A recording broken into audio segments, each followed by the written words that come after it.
make a mushroom jar together. I'm using clear resin mixed with brass monkey colored glitter. All of my glitter used is purchased from @Glitter Makes It.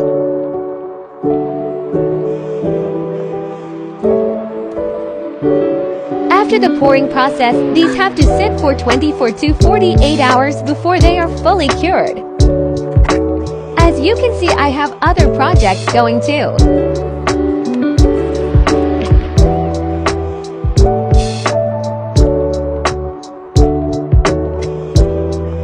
I also made some cute matching mini mushrooms for this jar as well.